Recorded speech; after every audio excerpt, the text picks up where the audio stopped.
with 13.5 million naira. And that was separate from. Wonder shall never end. I hope I don't come again. No. Just listen to where Shehu Sani they expose the senators.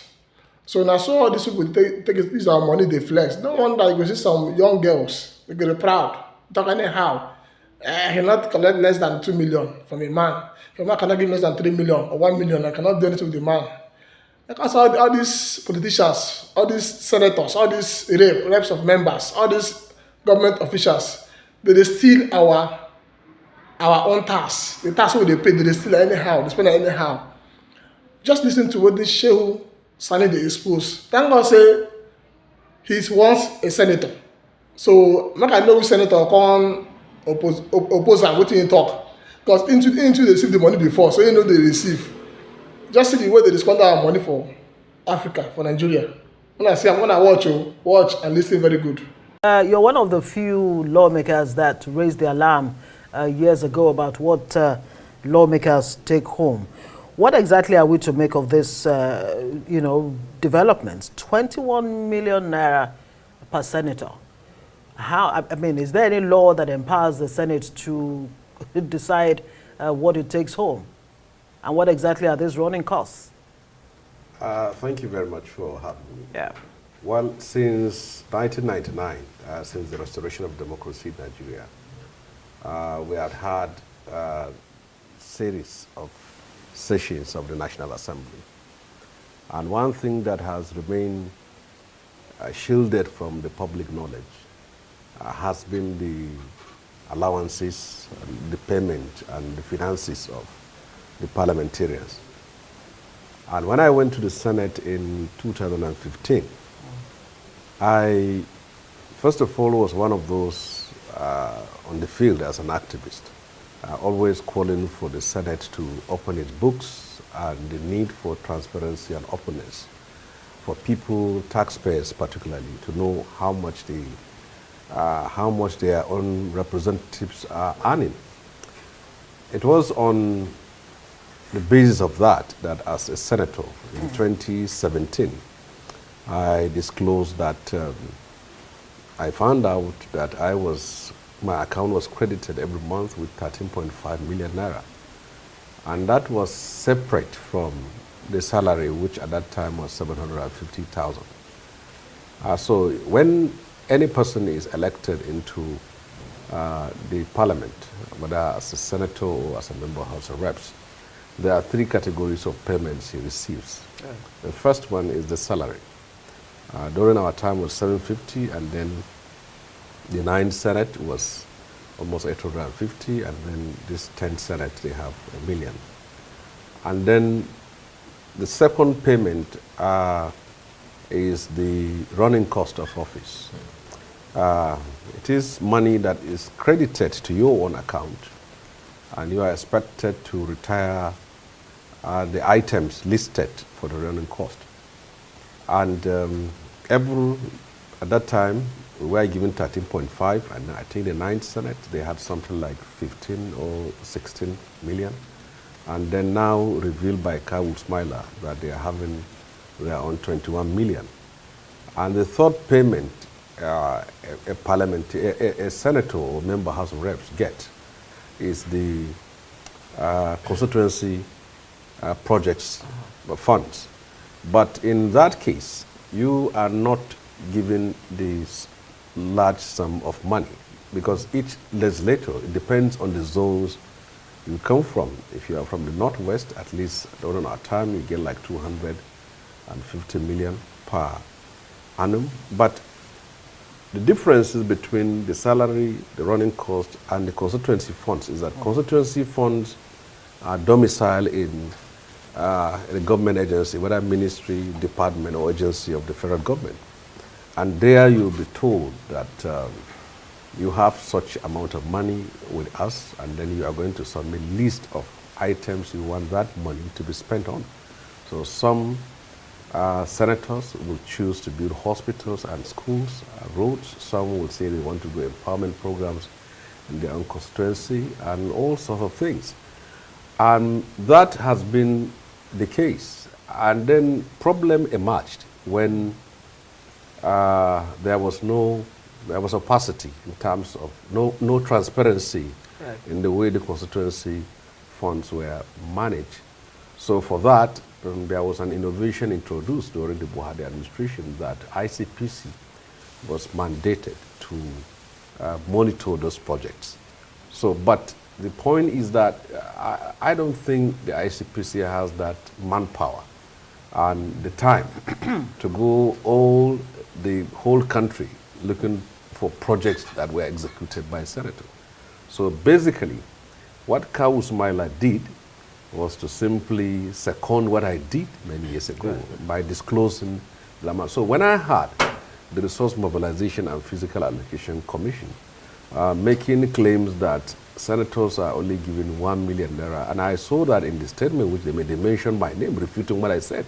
But I'm happy that Kawu Sumaila has vindicated me, and I insisted that running cost is also part of the payment to a senator because it is not credited to the account of your office, it's credited to your personal account.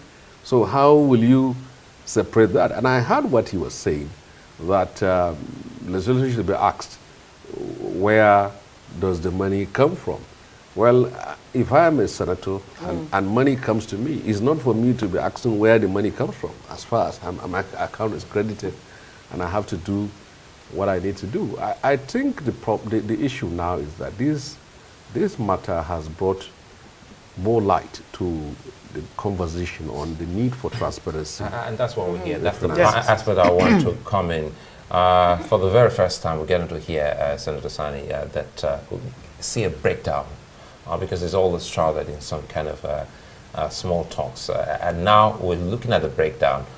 Do you think it's high time the leadership spoke to these matters that Nigerians are talking about by making it more transparent, more so now that Nigeria is in dire straits in terms of our bad economy? Well, first of all, there are issues that need to be addressed as far as the finances of the fiscal policies of the National Assembly is concerned. First and foremost is the issue of the constituency funds. When people are elected into the legislative arm of government, they should be there to make laws and perform oversight function as an arm of government, as a parliament. They should not be saddled with the responsibility of building schools and roads and hospitals. But we live in a country where the masses, the people, can't differentiate between the responsibility of a lawmaker and that of those in the executive arm. And to make matters worse, themselves, politicians, because they want to be elected into office, they make promises which they clearly knew that is not the responsibility and duty of a lawmaker. When you say as a lawmaker, vote for me, I'll build schools, I'll build hospitals, I'll build roads, you are making the promises which a governor or a president should be able to, should be making. So that comes part of it. So the issue now is that since the discussions have come up, so it is now for the leadership of National Assembly to come forward and own up to this issue and see how there will be more transparency. In the beginning, constituency funds was suggested that should be given to the senators. But then issues started that if you will give a senator 200-300 million naira per annum, credit to his account to do whatever he wants to do, it may not. So they brought the idea, domicile the money in MDAs, and then submit your project. The same thing with running cost. Running cost is not for you to pay the salary of the staffs in your office. All the staffs that are employed in your own office are paid by the National Assembly. So in other words, this 21 million naira take home per month for each senator is not justified. It's not justifiable in any way or form.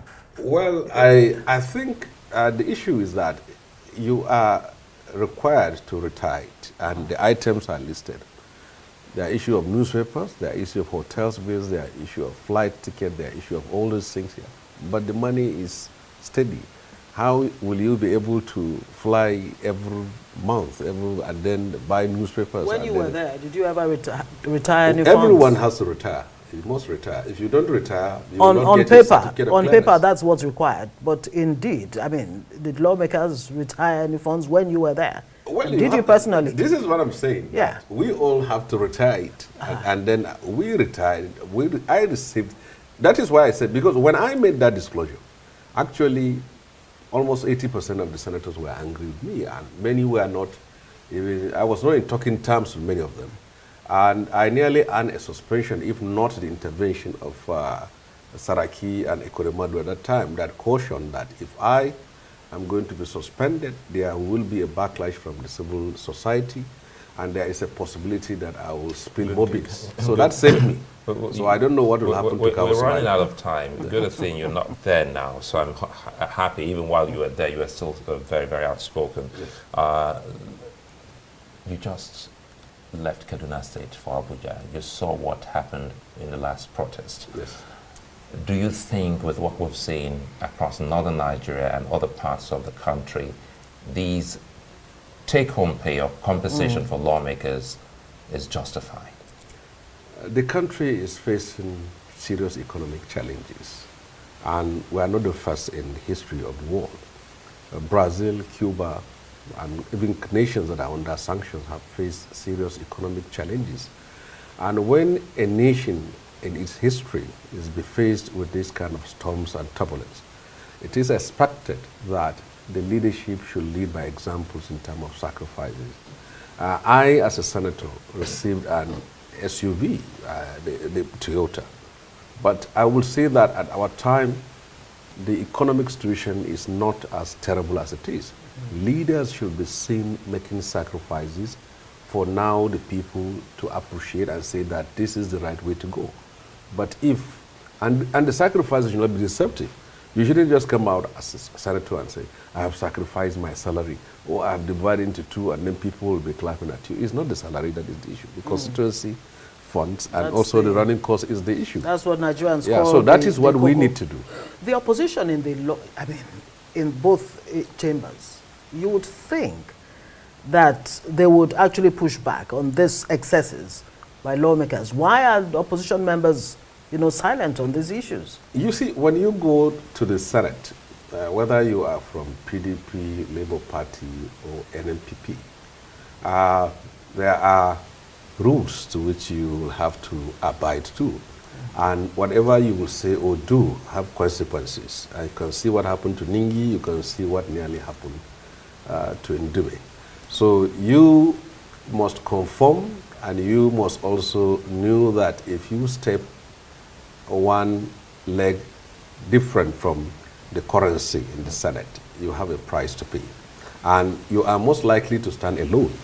If a senator is suspended for saying something or for doing something that goes contrary to the convention inside, you'll be suspended. And suspension is not simply on paper.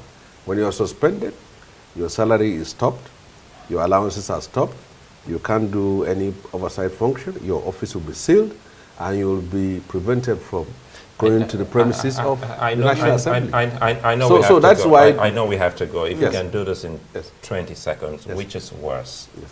The suspension of your constituents on you as a legislator or amongst colleagues, because the people are watching and they're wondering what exactly is happening. Well, every institution has rules, and the Senate do have rules too. You must, and before you are even, you undergo the matriculation, I can say, in court, you will be told these are the issues that are on the ground.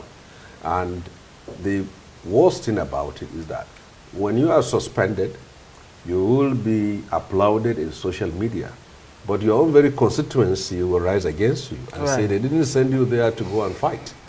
So this is one of the dilemma, and that's why you see the opposition are silent. So you're not expected to be a hero or stand for anything and really stand by it. Well, there are few who are prepared to do that. Yeah, like that's yourself. why you see the opposition are silent.